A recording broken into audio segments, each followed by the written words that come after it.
Hello students, welcome again to this channel English at your fingertips. Students, आज हम class 12th UP board के English pros का chapter 4 the horse इसको देखेंगे, इसको एक्सप्लेन करेंगे.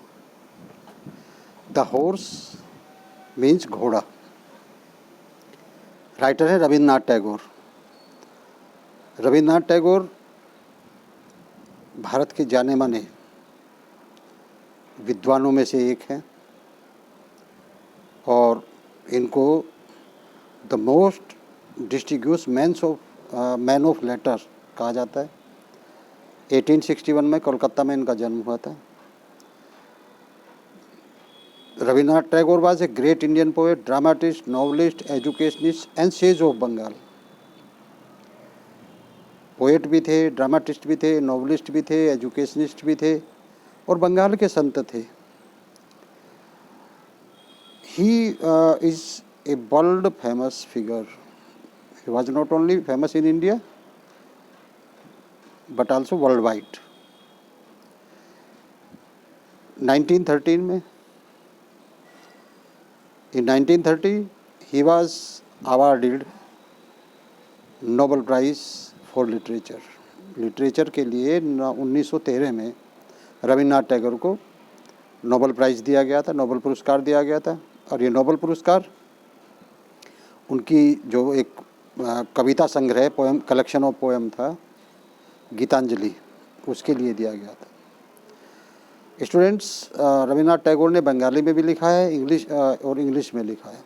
कई कंट्रीज़ का उसने विज़िट किया है और 1941 में उनकी डेथ हो गई थी. जो प्रेजेंट ऐसे है या शॉर्ट स्टोरी आप इसको कह सकते हैं, इस प्रेजेंट शॉर्ट स्टोरी में रविन्द्रनाथ टैगोर ने बताया है कि किस तरह से ब्रह्मा ने एक क्रिएचर द हॉर्स, घोड़े की रचना की और मनुष्य ने किस प्रकार उस घोड़े की स्वतंत्रता को अपनी पराधीनता में बदल दिया. इसमें इस ऐसे में ये भी जिक्र होता है या ये भी शो करता है रविन्द्रनाथ टैगोर कि जो मनुष्य की ग्रेटनेस ऑफ हार्ट है वो उसके बर्डन ऑफ लाइफ के अंदर ख़त्म होती जा रही है. यानी चूँकि मनुष्य के लाइफ में इतने बर्डन्स आ चुके हैं कि उसकी जो ग्रेटनेस ऑफ हार्ट है वो धीरे धीरे विलुप्त होती जा रही है, ख़त्म होती जा रही है. सिंपैथी नाम की चीज़ उसके पास नहीं बची है. इस स्टोरी में रविन्द्रनाथ टैगोर अपनी सिंपैथी शो करते हैं प्राणियों के प्रति, एनिमल्स के प्रति. और वैसे भी वो बहुत एडवोकेसी करते थे अंडरडॉग्स की, यानी दलितों की, दबे कुचले वर्ग की, और जो हेल्पलेस क्रिएचर थे उनकी बड़ी एडवोकेसी करते. तो इस चैप्टर में भी उन्होंने इसी तरह से एक प्राणी की हेल्पलेसनेस को डिस्क्राइब किया है. तो स्टूडेंट्स देखते हैं one by one, paragraph wise. The work of creating the universe was nearly over when a new idea struck the creator's mind. क्या कहता है राइटर? रविन्द्रनाथ टैगोर कहते हैं the work of creating universe. Universe means ब्रह्मांड. The work of creating means रचना करने का, ब्रह्मांड की रचना करने का कार्य. स्टूडेंट्स, ऐसा माना जाता है कि इस संसार की रचना ब्रह्मा ने की है. तो यहाँ रविन्द्रनाथ टैगोर यही कह रहे हैं कि ब्रह्मांड की रचना का कार्य लगभग वाज नियरली ओवर मीन्स लगभग पूरा होने वाला था. व्हेन ए न्यू आइडिया, जब एक नया विचार स्ट्रक द क्रिएटर्स माइंड, तब सृष्टि निर्माता के मन में एक नया विचार आया. तो ऑथर कहता है कि ब्रह्मांड या सृष्टि के निर्माण का कार्य लगभग पूरा होने को था, तभी सृष्टि निर्माता यानी ब्रह्मा के मन में एक आइडिया आया, एक विचार आया, एक विचार उनको सूझा. क्या हुआ?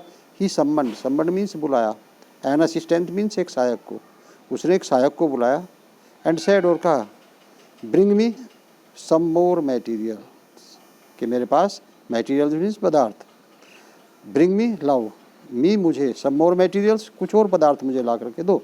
आई shall make a new species of animal, I shall make, मैं बनाऊंगा, ए न्यू स्पीसीज, एक नई जाति ऑफ एनिमल्स, जंतुओं की, पशुओं की, मैं पशुओं की एक नई जाति बनाऊंगा, मुझे कुछ और पदार्थ ला करके दीजिए। किसको कहा उसने? अपने एक असिस्टेंट को कहा। कब? जब सृष्टि के निर्माण का कार्य लगभग पूरा होने को था। क्या कहता है author? The assistant nail down, nail down means होता है घुटने के बल झुका, एंड रिप्लाइड, और कहा, जो सहायक था, सृष्टि निर्माता का सहायक, नेल डाउन मीन्स बो, झुकना, सम्मान में, घुटनों के बल झुका, एंड रिप्लाइड, उत्तर दिया। क्या उत्तर दिया? फादर, हे परमपिता, ब्रह्मा को चूंकि सृष्टि का निर्माता माना जाता है तो ब्रह्मा को परमपिता परमेश्वर कहते हैं। तो यहाँ भी असिस्टेंट ने जो संबोधित किया, एड्रेस किया क्रिएटर को, वो फादर कह करके किया, यानी परमपिता। तो क्या कहा? परमपिता, father.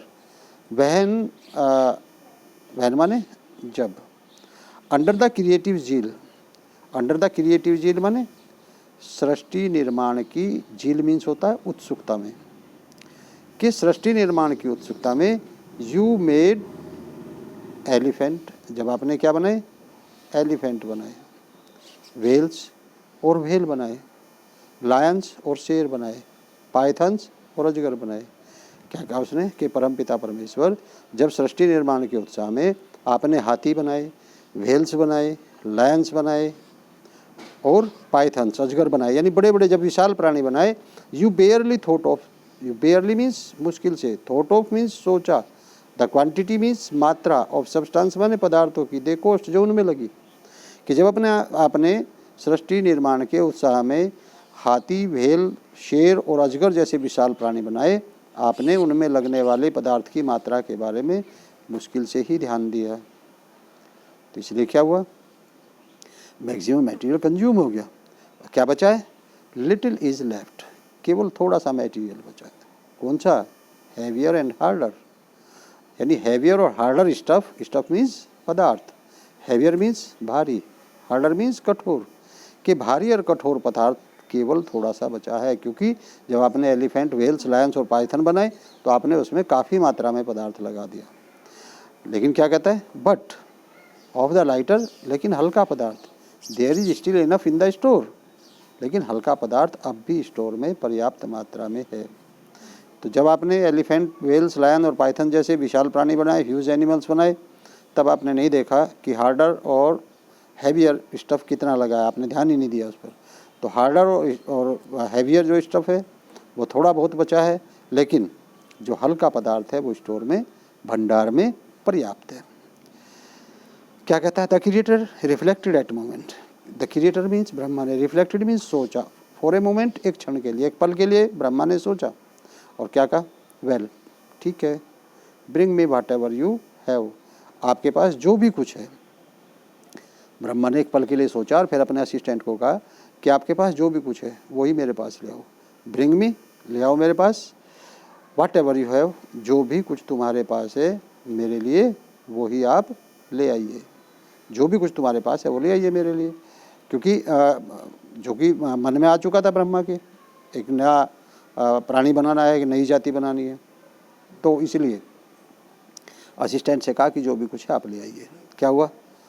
This time the creator took care to employ only a little of harder materials. क्या कहा? दिस टाइम माने इस बार, इस समय, द क्रिएटर मीन्स ब्रह्मा ने, टू केयर ध्यान रखा, टू एम्प्लॉय लगाने का, ओनली ए लिटिल थोड़ा सा, ऑफ हार्डर मटेरियल कठोर पदार्थ। इस बार ब्रह्मा ने इस चीज़ का ध्यान रखा कि जो प्राणी वो बना रहे हैं उसमें हार्डर मटेरियल थोड़ा लगाया जाए।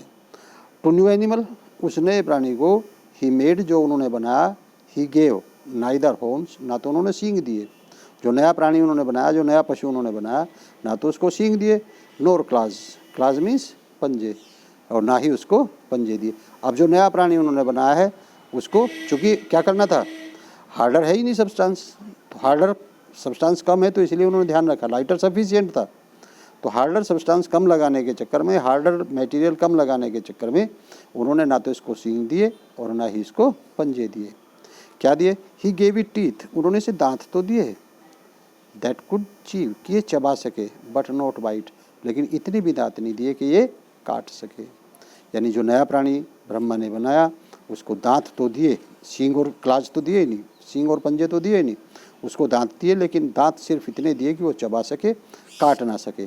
The energy he gave it was enough to make it useful on the battle field. लेकिन क्या कहता है कि जो एनर्जी उसको दी थी, द एनर्जी, जो ऊर्जा इसको दी थी वो सफिशिएंट थी। किसके लिए?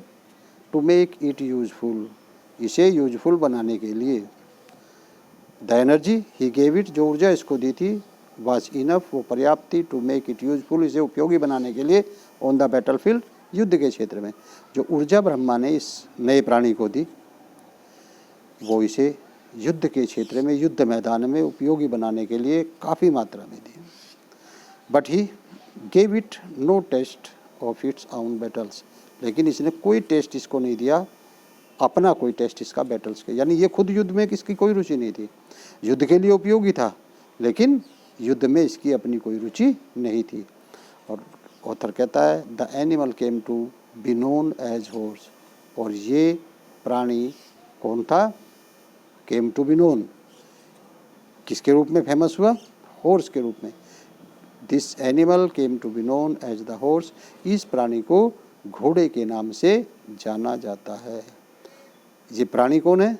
घोड़ा, यानी घोड़ा उन्होंने बनाया। और घोड़ा आप जानते हैं कि युद्ध के मैदान में बहुत उपयोगी है, लेकिन अपना कोई टेस्ट युद्ध में घोड़े का नहीं है। नेक्स्ट पैराग्राफ देखते हैं। The created had spent in its making enough of such stuff as the air and the sky are made of. The creator means Brahma ने, हैड स्पेंट मीन्स लगाया, इन इट्स मेकिंग माने इसके बनाने में, इनफ ऑफ सच माने ऐसा स्टफ, ऐसा पदार्थ, एज एयर जिनसे हवा, and sky are made of.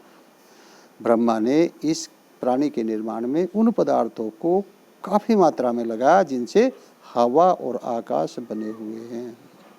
यानी घोड़े के निर्माण में ब्रह्मा ने पर्याप्त मात्रा में वह पदार्थ लगाया जिनसे वायु और आकाश बने हुए हैं। द रिजल्ट वाज दैट, परिणाम क्या था? The result was that it's mind was full of desire for freedom. इसलिए परिणाम ये हुआ कि इसका मन जो था वो स्वतंत्रता, आज़ादी की इच्छा से भरा हुआ था। क्योंकि उन्होंने, ब्रह्मा ने इसके निर्माण में काफ़ी मात्रा में कौन सा पदार्थ लगाया? जिनसे आकाश और वायु बने हैं। और आकाश और वायु वो फ्री होते हैं, फ्रीडम होती है उनके पास, वो किसी के आकाश को कोई नहीं स्लेव बना सकता और एयर को भी कोई स्लेव नहीं बना सकता। तो जिस तरह से स्काई और एयर जो होते हैं वो फ्री होते हैं, लिबर्टी होती है उनके पास, इसी तरह से जो नया प्राणी ब्रह्मा ने बनाया था हॉर्स, उसका मन भी किससे? डिजायर ऑफ फ्रीडम से फुल था, भरा हुआ था। It would run a race with the wind, क्या कर सकता था? ये हवा के साथ दौड़ लगा सकता था, रेस लगा सकता था। ये हवा के साथ, it would run a race with wind, ये हवा के साथ दौड़ लगा सकता था। और क्या कर सकता था? It would dash to the point, ये उस पॉइंट को डैश कर सकता था where sky and earth touched, जहाँ पृथ्वी और आकाश एक दूसरे को टच करते हैं, छूते हैं, ये उस पॉइंट को भी डैश कर सकता था। मीन्स क्षितिज, हॉरिजन कहते हैं उस प्लेस को जहाँ स्काई अर्थ को टच करता है। तो चूँकि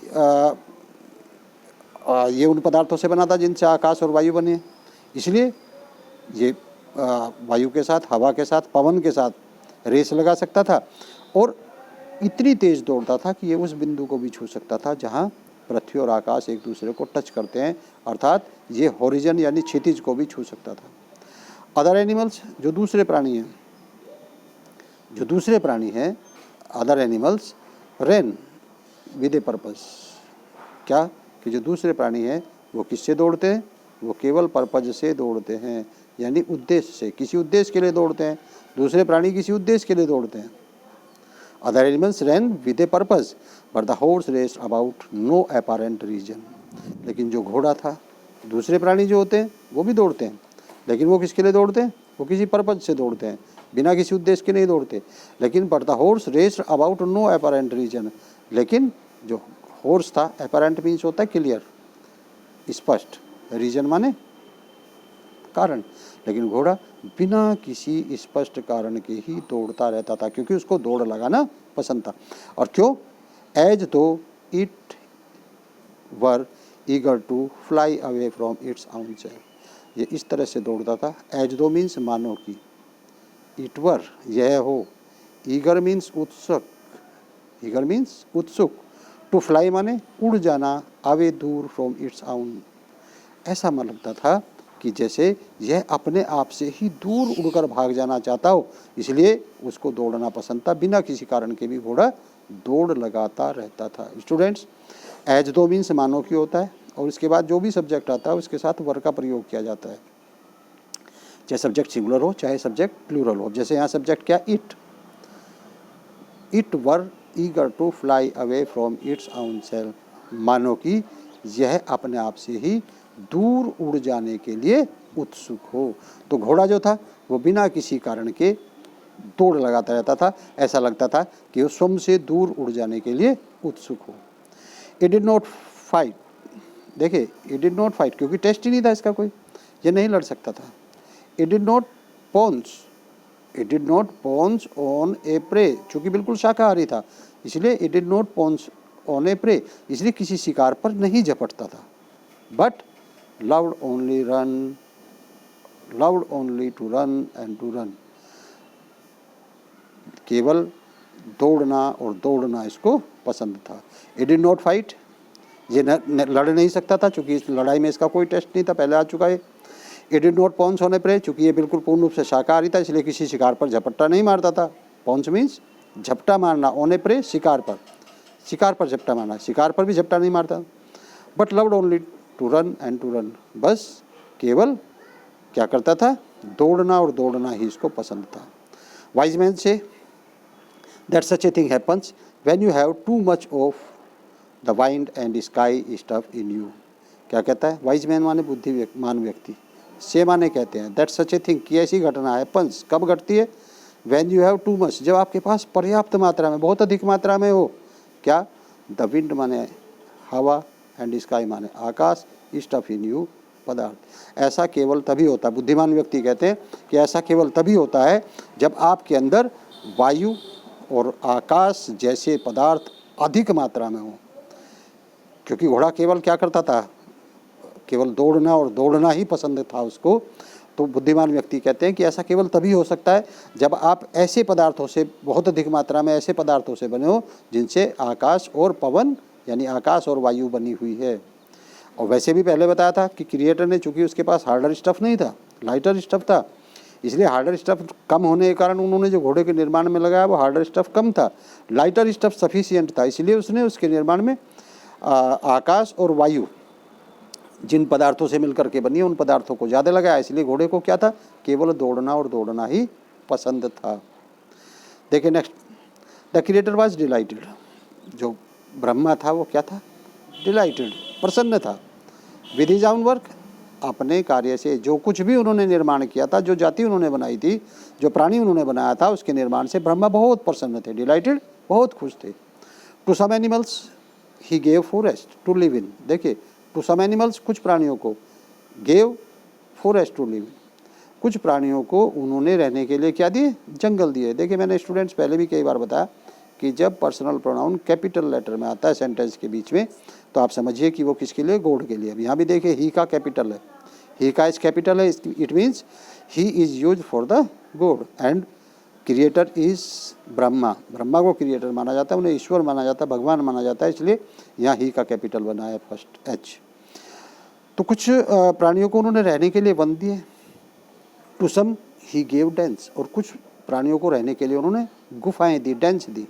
but as he like to see the horse running as aimless race, लेकिन जब उन्होंने देखा कि घोड़ा रनिंग एज एमलेस रेस, बिना उद्देश्य की दौड़ लगाना वो पसंद करता है, जब उन्होंने घोड़े को देखा कि वो बिना किसी उद्देश्य के दौड़ता दौड़ता दौड़ता रहता है, तो क्या किया उसने, he assign to it an open field, तो घोड़े को ईश्वर ने रहने के लिए ओपन फील्ड प्रदान कर दिए, रहने के लिए उसे खुले मैदान दे दिए।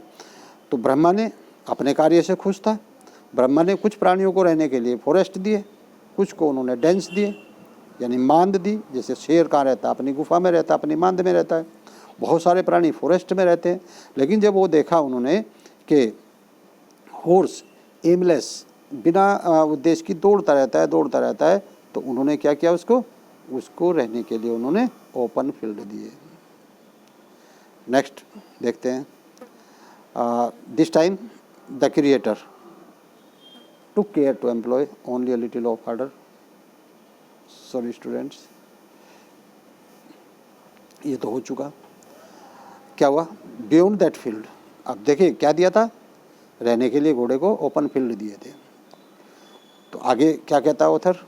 Beyond that field lived man. देखिए मैंने जो बताया था स्टार्टिंग में ही कि इस चैप्टर में ये भी शो किया गया है कि man is the most dangerous animal on the earth, कि इस अर्थ पे रहने वाले जितने भी प्राणी हैं उनमें सबसे खतरनाक कौन है? मनुष्य है। And the man is so clever that even God can not recognise his cleverness. In this chapter we see, इस चैप्टर में हम देखेंगे कि मनुष्य इतना शातिर, इतना कनिंग, इतना चालाक होता है कि ब्रह्मा भी उसकी चालाकी को नहीं समझ पाता। यानी मनुष्य भगवान को भी धोखा देने का प्रयास करता है और कई बार उसमें सक्सेस भी हो जाता है, सफल भी हो जाता है। देखिए अब तक हमने देखा कि किस तरह से ब्रह्मा ने घोड़े का निर्माण किया। अब हम देखते हैं कि मनुष्य किस तरह से उसके साथ खेलता है और उसकी लिबर्टी के साथ खेलता है और किस तरह से उसके साथ उसको चकमा देता है क्रिएटर को भी। क्या हुआ? The man beyond that field lived man. Beyond माने उस पार, दैट फील्ड माने उस मैदान के। कौन से मैदान के?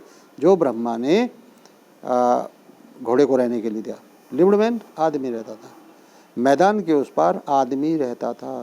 और ही वॉज बेंट, वो झुका जा रहा था, अंडर द वेट, उस भार के नीचे, ऑफ द बर्डन्स, जो वजन ही हैड एक्यूमुलेटेड, उसने इकट्ठा कर लिया था। और जो भार उसने इकट्ठा कर लिया था उस भार के नीचे वो झुका जा रहा था। यानी इतना बर्डन उसने एकत्रित कर लिया था कि वो उसको लेकर के चल नहीं सकता था, उसके नीचे झुका जा रहा था। एज ही सा द हॉर्स, और जैसे ही उसने घोड़े को देखा, किसने? मनुष्य ने। जैसे ही आदमी ने घोड़े को देखा, ही न्यू, वह जान गया, that he would be able to shift his burden on its back. तो उसे पता चल गया कि वो अपना सारा वजन इसकी बैक पर लाद देगा। जैसे ही उसने घोड़े को देखा तो मनुष्य एकदम खुश हो गया और उसे लगा कि वो अपना सारा वजन इस घोड़े की बैक पर लाद सकता था। Somehow he could capture it, यदि समहाउ मान किसी प्रकार, ही कुड कैप्चर इट, वह से बंदी बना ले। तो मनुष्य ने जब घोड़े को देखा तो उसने एकदम उसके मन में आया कि अपना सारा बोझ वो इसकी कमर पर लाद सकता है, इसकी पीठ पर लाद सकता है, यदि किसी प्रकार वो इसको बंदी बना ले। अब मनुष्य ने प्लान बना ली कि घोड़ा तो उसके लिए यूज़फुल हो सकता है, यदि वो किसी प्रकार से बंदी बना ले तो बंदी बनाते वो अपना सारा वजन, अपना सारा भार इसकी पीठ पर लाद देगा। तो क्या हुआ? वन डे ही कास्ट नेट्स, एक दिन उसने क्या किए? जाल फैलाए, एंड कैप्चर द हॉर्स, और घोड़े को कैप्चर कर लिया, बंदी बना लिया। एक दिन उसने, मनुष्य ने अपने जाल फैलाए और घोड़े को बंदी बना लिया। क्या हुआ? ही put a saddle, saddle means होता है काठी, ऑन इट्स बैक माने इसकी पीठ पर, and a curb in its mouth, curb माने होता है लगाम, इन इट्स माउथ माने इसके मुंह में। क्या हुआ? एक दिन he put a saddle on its back, एक दिन उसने इसकी पीठ पर काठी ला दी, and a curb in its mouth, और इसके मुंह में लगाम लगा दी, and kept it confined in prison, और इसको कन्फाइंड मीन्स बंदी बना लिया, in a prison means jail में।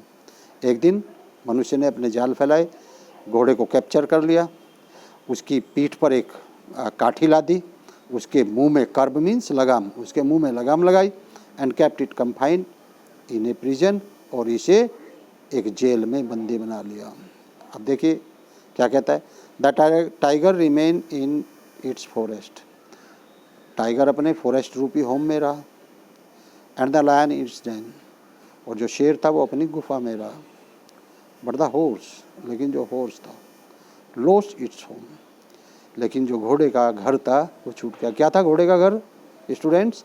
घोड़े को क्रिएटर ने रहने के लिए ओपन फील्ड दिए थे। अब घोड़ा कहाँ है? कन्फाइन इन ए प्रिजन, आदमी ने उसे अपनी जेल में, अपनी कैद में कैदी बना लिया है, अपनी जेल में बंदी बना लिया है।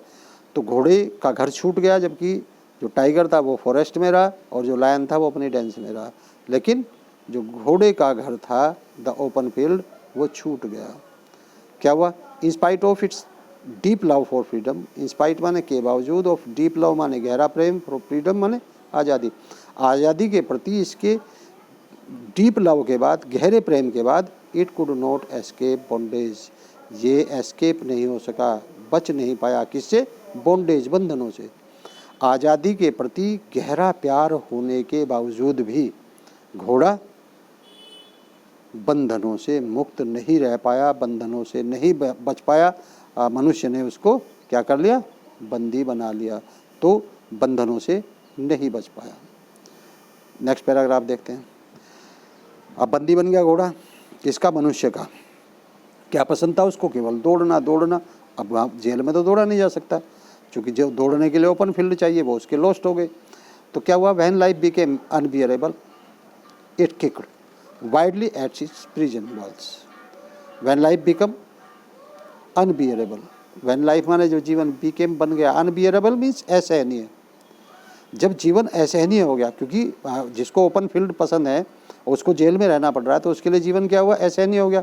इट किकड़, किकड़ मीन्स लात मारी, किकड़ मीन्स लात मारी, वाइडली मीन्स जोर से, एट इट्स प्रिजन माने अपनी जेल की दीवारों पर। जब उसका जीवन असहनीय हो गया तो उसने जोर से जेल की दीवारों पर लात मारी। क्यों? क्यों लात मारी? क्योंकि जीवन क्या हुआ? असहनीय हो गया। क्यों असहनीय हो गया? क्योंकि उसको क्या पसंद था? ओपन फील्ड और रेस लगाना। अब जेल में रेस नहीं लगा सकता, इसलिए उसने बुरी तरह से जेल की दीवारों पर लात मारी। क्या हुआ उससे? That did less injury to the walls, इससे वाल को तो कम चोट पहुंची, then to the horse hoof, hoof means होता है खुर। तो इससे जब उसने बुरी तरह से क्रोधित होकर के जेल की दीवारों पर लात मारी, तो उससे जेल की दीवारों को तो इंजरी नहीं हुई, बल्कि घोड़े के खुर को ज़्यादा इंजरी हुई। बट आफ्टर कॉन्स्टेंट किक्स, लेकिन लगातार किक मारने से, लगातार लात मारने से, bits of plaster began to fall off, थोड़ा थोड़ा सा प्लास्टर छूट कर गिरना शुरू हो गया। जब घोड़ा लगातार जेल की दीवार पर लात मारता रहा, तो थोड़ा थोड़ा सा लगातार लात मारने से, कॉन्स्टेंट किक से, bits of plaster began to fall off, थोड़ा थोड़ा सा प्लास्टर गिरना शुरू हो गया। इट मेड मैन एंग्री, और जब वो प्लास्टर लगातार गिरता रहा, वो किक करता रहा, तो उससे मनुष्य क्रोधित हो गया। इट मेड मैन एंग्री, इसने मनुष्य को क्रोधित कर दिया। क्या कहता है मनुष्य? This is what I call ingratitude, ingratitude means होता है कृतज्ञता, एहसान ना मानना। तो क्या कहता है मनुष्य? This is what I call ingratitude, कि यही तो है जिसको हम कृतज्ञता कहते हैं, यही तो है जिसको हम एहसान ना मानना कहते हैं, यही तो है जिसको हम एहसान फरामोशी कहते हैं। इनग्रेटिट्यूड मीन्स कृतज्ञता, एहसान फरामोशी। क्या कहता है मनुष्य? ही सेड, वो कहता है, आई फीड इट, मैं इसे भोजन खिलाता हूँ। I have engage servant to look after it, मैंने नौकर रखे हुए। आई हैव इंगेज सर्वेंट, मैंने नौकर रखे हुए। किसके लिए? टू लुक आफ्टर इट, इसकी देखभाल करने के लिए। मैं इसको भोजन कराता हूँ, मैंने इसकी देखभाल के लिए नौकर रखे हुए हैं। बट लेकिन the wretched animal, wretched means अभागा, एनिमल मीन्स प्राणी, बट द रेच्ड एनिमल, लेकिन ये अभागा प्राणी, does not see my kindness, इसको मेरी काइंडनेस दिखाई नहीं देती। अरे मैंने इसको भोजन कराता हूँ, मैंने इसकी देखभाल के लिए सर्वेंट रखे हुए हैं, लेकिन ये अभागा प्राणी है, इस अभागे प्राणी को मेरी काइंडनेस दिखाई नहीं देती, मेरी दया दिखाई नहीं देती। ये उल्टा क्या कर रहा है? इनग्रेटिट्यूड शो कर रहा है। वॉल्स ऑफ प्रिजन पर कंटिन्यूसली, कॉन्स्टेंटली किक्स कर रहा है। तो उसको लगता है कि मैं सब कुछ इतना कर रहा हूँ घोड़े के लिए, ये फिर भी मेरी काइंडनेस को नहीं देख पा रहा। क्या हुआ? Firm measures were taken to tame the horse, firm measures means कड़े कदम, वर टेकन मीन्स उठाए गए, टू टेम माने पालतू बनाने के लिए, द हॉर्स माने घोड़े को। Firm measures were taken to tame the horse, घोड़े को पालतू बनाने के लिए कड़े कदम उठाए गए, कठोर कदम उठाए गए। स्टूडेंट्स, आप जानते होंगे, यदि किसी ने आपने देखा है, जब घोड़े को ट्रेंड किया जाता है, प्रशिक्षित किया जाता है, तो उस टाइम उसको एक ट्रेनर बुलाए जाते हैं, और वो ट्रेनर बुला करके बहुत एक तरह से मैं कहूँगा कि क्रूअल्टी के साथ उसको ट्रेंड करते हैं, उसको टेम करते हैं, उसको पालतू बनाते हैं। पालतू यानी वो तो चूँकि वाइल्ड था, लेकिन यहाँ भी जो टेम हॉर्स होते हैं, जो पेट एनिमल्स होते हैं, उनको भी जब ट्रेंड किया जाता है, तो उनको ट्रेंड करने के लिए भी ट्रेनर बुलाए जाते हैं और थोड़ी सी क्रूअल्टी करते हैं उसके साथ। तो यही यहाँ फर्म मीजर का मतलब यही हुआ, firm measures were taken to tame the horse, घोड़े को पालतू बनाने के लिए कठोर कदम उठाए गए, यानी उसके साथ क्रूअल्टी की गई, उसके साथ मारपीट की गई और मारपीट करके उसको ट्रेंड किया गया। क्या हुआ एट लास्ट, और अंत में मैनकुड से, अंत में मनुष्य कह सकता था, क्या कह सकता है, क्या कह सकता था, प्राउडली मीन्स गर्व से, अंत में मनुष्य गर्व से यह कह सका that there was not a creature more faithful to him, कि इस घोड़े से और अधिक वफादार प्राणी इस संसार में नहीं है। जब उसको उसने टेम कर लिया, जब उसने उसको पालतू बना लिया, तो मनुष्य फिर गर्व से ये कह सकता था कि इससे अधिक फेथफुल, इससे अधिक वफादार प्राणी पृथ्वी पर और दूसरा नहीं है। यानी घोड़ा मनुष्य के लिए सबसे अधिक वफादार प्राणी साबित हुआ। स्टूडेंट्स, पार्ट फर्स्ट आपका इस चैप्टर का यहीं फिनिश हो जाता है। इसका बचा हुआ पार्ट, रिमेनिंग पार्ट सेकंड में आप देखेंगे। स्टूडेंट्स, यदि आपने मेरी वीडियो को अब तक मेरे चैनल को सब्सक्राइब नहीं किया है तो प्लीज़ इसे सब्सक्राइब करिए, ताकि आपको टाइम से नोटिफिकेशन अगली वीडियो का मिलता रहे। और प्लीज़ लाइक, शेयर और सब्सक्राइब करना ना भूलें, अपने फ्रेंड्स को भी शेयर करें और लाइक करें। थैंक यू, मिलते हैं नेक्स्ट वीडियो में, तब तक के लिए बाय बाय।